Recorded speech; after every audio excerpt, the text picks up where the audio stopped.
Hey champions, welcome back. I'm Chris Bean. We're going to be going through visionary goal setting framework on class number 2 here today. Last time we covered a couple ways that the SMART goal setting method is failing. We covered a few things on what needs to be in a proper goal setting framework, and I shared with you the visionary goal setting framework. And on top of that, we talked about really the big part that we talked about last time was how to visualize our goals. I gave you a few exercises you can do for that, and then even a homework assignment for that. So hopefully you had an opportunity at the very least to think about what that looks like, if not actually to put pen to paper and put some work in. So as we are going into today, I want to start today with a brief overview again on what the visionary goal setting framework is. And so V is for visualize success. And again, with this, you want to create a clear mental image of what success looks like for you in that goal. And then I is integrate your values. You want to align your goals with your core set of values. S is for set your why. Define a specific and meaningful reason behind why you want to reach that goal. I is for instill affirmations. Develop positive affirmations that reinforce the belief and positivity that you can achieve that goal. O is for organize daily practices. With this, you want to establish some daily practices that will help you to contribute to directly achieving whatever that goal may be. You can think about these as habits. N is for navigate weekly check-ins. You want to schedule regular times to celebrate and review and analyze and perhaps even adjust your progress towards achieving those goals. A is for anticipate obstacles. You want to visualize potential challenges and then plan for different ways to strategically overcome those challenges that may and probably will interrupt your flow. R is reveal comfort zone stretching. You want to identify actions that push you outside of your comfort zone, because we all know that once you are outside of that comfort zone, that's where you have the biggest opportunity to grow. And then to end it off, Y is for yield to adaptability. Be open to adjusting your goals and your strategies based on whatever circumstances are presented to you, because we all know life happens, and when life happens, things get thrown off track, and so we need to combat those and fit our goals within that. With that, we need to be adaptable in our approach. So today we're going to be covering the next two components, which is going to be integrate your values and setting your why. So we're going to talk about values here, and oftentimes values and morals get kind of confused, right? So I want to bring you through my concept of what values mean. And, if somebody were to ask you, do you have values? I would imagine your answer would be yes. However, if you were to be asked or pressed what those values are, that perhaps would be, one, a better question, but maybe a tougher question for you to try to answer. You see, we're all told that we should have values, but yet rarely does anybody ever actually tell us, or even better yet, teach us how to go about developing our values, or even what values actually are. You see, your values act as your guiding compass, shaping your actions and shaping your identity to be that type of person who you want to be. They provide direction and meaning to your life. Your values will help you to live a life that is fulfilling and meaningful. They'll help you to find your purpose so that you can have a purpose-driven life. Understanding your values is essential for navigating life's decisions and finding fulfillment. You see, if you have a core set of values, whatever decision that you have to make, you just reflect and refer to the values. If it aligns with your values, then you move forward in that direction. If it doesn't, then the answer is easy. It doesn't align with your values. It doesn't align with the type of person who you want to be. Then you move on. You don't do that one. So let's start with a definition of what values are. You see, we often hear about values associated with terms like honesty, integrity, loyal, courage. You see, that is where I think the mistake is. That's a mistake on how to correctly think about values as they pertain to an individual core value system. Those things are often referred to values, but in my opinion, those are actually morals. Values are the things that you find value in life. You see, we're always told that the most precious commodity that we have at our disposal is time. So with that concept, the way that you spend your time is different on how you value your time. See, we having solid morals is important, and don't get me wrong, it is wildly important to making sure that you are on the right track and living a life that you want. But you need to know that they're different from your values. To think about things that you find fulfillment in doing, that is where you're going to find your values. To do this, I want you to think about all the different hats that you wear on a given day, week, month, or even year. That's a good starting point to develop those core values system, or at the very least to think about them. Let me give you a few of mine that you can use as an example, a roadmap to develop your own. Father, husband, student, creator, entrepreneur. Your list ideally is going to have between 5 and 10 different values, right? I probably wouldn't push you to go any more than 10. 10 is going to be a lot to try to manage. And another way that you can think about these, maybe instead of value, maybe it would be priorities. What are your priorities in life? Now, not the things that you prioritize, but your actual priorities in life. That would be another term that you can use to think about these as values. So now that you have a better understanding of what values are, and you can start to think about how your values and your life kind of interact with each other, where they overlap, and how you can align them with your life, what's next? Right? What's the next thing? Well, the next thing after you have your values is you need to rank order your values. Do you need to decide what is the most important value to you?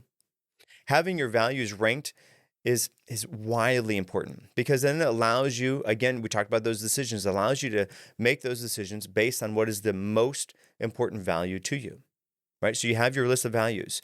Then the next thing is you want to put them in rank order. What is the most important thing? And the next important, and so on and so on and so on. Because in life, you're going to have given opportunities to choose one thing that you value over something else. And it's important, if you want to live a life that is by purpose and is in the directions you want to be going, you need to have an opportunity to think about what is more important. And having your values listed in a hierarchy type of fashion is going to be the best way, the easiest way to do that. Doing this, rank ordering these, is a task that will undoubtedly need to be done over several different attempts. It's not going to be something you're going to get right the first try. As you are continuing to chisel away at your values, they're starting to become clearer.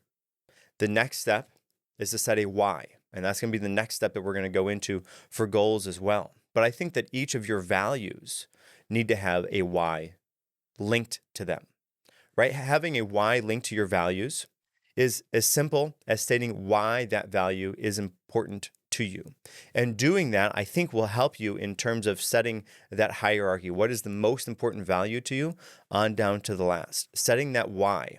And with that why that's directly linked to the value, you want to try to make it a simple statement that is directly relevant to you and what you have going on, right? So that is what values are as they pertain to a person's individual's core value system.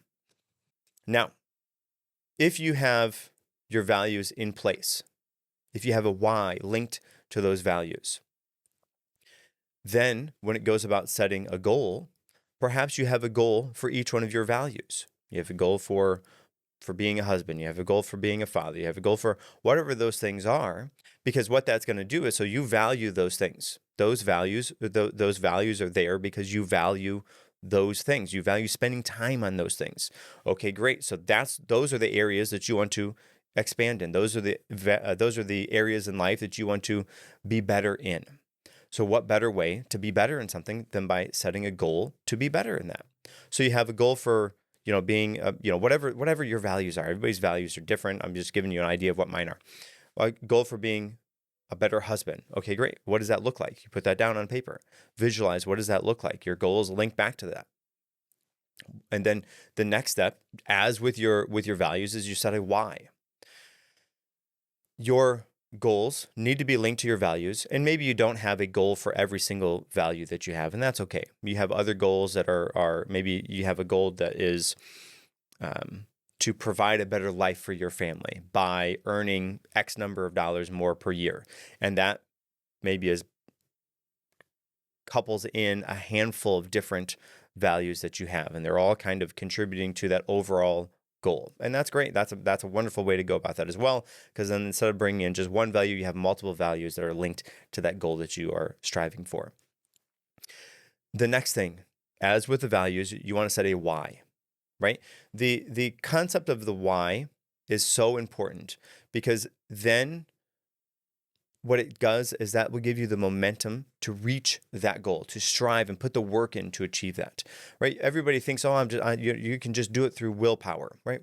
Well, unfortunately, willpower is a finite resource and it will fail. That power through the willpower is not going to be an endless supply, right? Because it's not linked to anything that's important, that is intrinsic to you. That's the purpose of this why.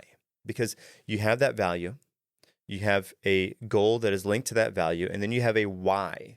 Why do I want to do that?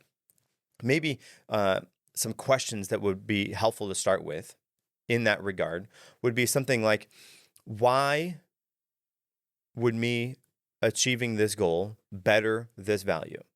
What would this do for my life if I achieve this goal? Why is this something that I even want to put work on achieving?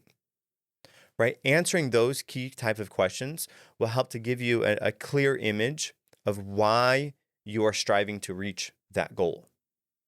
The why is so important because, again, that is going to be your driving force to why you put the work in. When it gets tough, when the motivation fails, when the willpower gives out, that why is going to be the discipline that'll get you to the other side. Now, I said motivation, and motivation is one of those things that is a kind of a key word now, a key thing. And I want to give you my kind of take on motivation. Everybody is seemingly waiting around to be motivated to do something, waiting for that magical mystery mojo juice to get them excited to do the thing. You see, there's a problem with that, though. We don't wait around for that spark of inspiration to be motivated to go do the things. Motivation follows action. That's a key concept that I want to share with you. Motivation follows action. Don't wait around to be motivated. Put some sort of action in place. Do something. Get up and get moving. By getting up and getting moving, by putting in some action, it could be not even the right actions that you're taking. It could be even almost in the wrong direction. But by getting up and doing something, it'll give you an opportunity to reflect and think, is this moving me in the direction I want to go? Yes, no, maybe. And by getting up and doing something, you are able to kind of quiet the thinking mind because you're actively engaged in doing something else. Think about this. How many times have you been in the shower, not thinking about whatever problem it is that you're trying to solve, and that idea comes to you, that answer to that problem that you've been looking for and just thinking about for so long, it comes to you in the shower. You're not even thinking about it, right? That is the kind of leverage that we want to use for this, right? So don't sit around and wait to be motivated. Get up and do something. By getting up and doing something, you're going to be turning off that kind of active thinking process, the brain. You're going to be engaged in something else, and that is where the spark of inspiration is more likely to come from. We've been told thousands of times through countless people that you're going to find the motivation, the answers to the questions you're looking for by getting up and going for a walk. Something as easy as getting up and going for a walk is going to be an opportunity for you to get up and to be outside in nature, which is wildly beneficial in a myriad of different ways. But on top of that, you are doing something. You're putting work in on doing something. You're doing an activity. By doing that activity, your mind has kind of background processes that are going, pow, there's that spark of inspiration. That's going to give you the motivation to go do something else. And hopefully that will sustain for a little bit. Another way to think about motivation is a bonfire, right? You have a bonfire. It is, if you've ever been a Boy Scout or tried to keep a fire alive for an entire night, it is really challenging to do because you stoke the fire, and then it dies down a little bit, and then it goes more, and then it goes down a little bit. You don't want to be the type of person that has one blazing fire for 10 minutes. That's great, and it's huge. Oh, awesome. But it's going to fall down. It's going to quiet down. It's going to lower. You want to be the type of person that is able to keep those embers alive, so that when those embers alive, you have a little bit of spark that happens, a little bit of fuel that you can add to that fire. Boom. And then you have just enough to sustain a little bit more. And then, of course, it's going to die down a little bit, right? Your motivation is going to come in waves. This why that we're talking about for this goal that you have is going to be there to stoke that ember, just to keep that ember alive, to keep the work going on this, to keep the discipline going on whatever that goal is. So don't wait around to be motivated for something. Do an action. Motivation follows action. So be action oriented. Then your motivation will come. And even if your motivation doesn't come, it's okay, because you can be disciplined to do the action without the motivation. Motivation isn't something you need. And as Zig Ziglar says, motivation isn't permanent, and neither is bathing. That's why you have to do it every single day. Now, like last time, I want to leave you with a few homework assignments. Obviously, we talked about values today. Values, and really, we just kind of scratched the surface of what this really looks like. Hopefully, you can see that by defining what your values are in life, that will give you a clear image, a linear line, sort of say, to follow and walk down to reach that end that you want. Have an idea of what values look like for you. Again, we talked about values. Values are the things that you find value in doing. Time is the most precious commodity that we have. The way that you spend your time is directly dependent on how you value your time. If you can strategically design a life where you can spend your time wisely, where you can spend the time doing the things that you want to do, that would be a way to think about your values. Another way to do this would be to think about your priorities, not to prioritize your values, but rather to what are your priorities in life? Would be another idea to maybe think about how to bring that concept of value to your life. Once you have those values for you, specifically for you, then you want to rank order those values. What is the most important on down? And again, your value list ideally consists of 5 and maybe 10 at the most different areas of life that you want to commit to. Once you have that list, once you have the rank order, and by the way, listen, that rank order list is not going to happen the first time. It's going to take some time. It's going to take a few iterations of that before you actually get the true rank order list of what your values look like.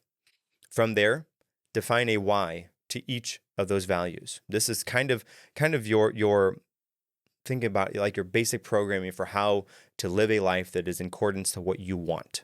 Once you have that list, you rank order it, you give a why. Why is this important to you? Then if you have a decision to make, if you have a goal that you want, does it align with your values? And if so, what values does it align with? Or how many values does it align with? And then use that same concept of the why. Why is this important? Why do I want to achieve this goal? What does it do for me? Those are the type of things. Why do I want to achieve this goal? How will this change my life? The deeper that you can connect this why, the deeper meaning behind this, the answer to this question, the more discipline that you will have. And we already know if you're disciplined to do the actions, motivation follows action. So if you're acting on it, you'll be more motivated to do it. That means you're going to be seeing movement in that area. You see movement in that area, you're going to be more motivated. It's a cycle, right? But it has to leverage on that discipline and action. And that why will give you the discipline to continue taking actions so that you can be motivated. Those are the goals, and those are your homework assignments. So we talked about that visualization exercise we did last time. You visualize that goal. Great. Now value your life. What does that look like? How do you do that? Then assign a why to those values, link that goal with the values, and then why. A deep connected why do you want to achieve this goal? That's where I'm going to leave you off today. Next week, We'll come back, same thing next week on Friday, 9 o'clock, and we'll be moving into the next areas of the visionary goal setting framework. Because the feedback I got last time, I want to leave you with one more time. I'll read it nice and slow. The visionary goal setting framework. Here it is, last time for you today. V is visualize success. Create a clear mental image of what your success looks like. I is integrate your values, your core values, as we talked about today. S is for set your why. Define a specific and meaningful reason for you to achieve that goal. Next time, we'll be moving into I, which is instill affirmations. Develop positive affirmations to reinforce the belief that you can achieve that goal. O is for organize daily practices. Establish daily practices that will contribute directly to you achieving that goal. N is navigate weekly check-in. Schedule regular time to celebrate, analyze, review, and adjust your movement. A is for anticipate obstacles. With this, again, you want to visualize potential challenges and plan for ways to overcome them if and when they occur. R is reveal comfort zone stretching. We know that growth happens outside of that comfort zone. So you need to identify actions that push you outside of that comfort zone so that you can grow. And then Y is yield to adaptability. With this, again, you want to be open to adjusting your goals and strategies based on whatever life circumstances come your way. Again, I hope to see you guys next week as we continue on our visionary goal setting framework. Until then, good luck and stay prestigious.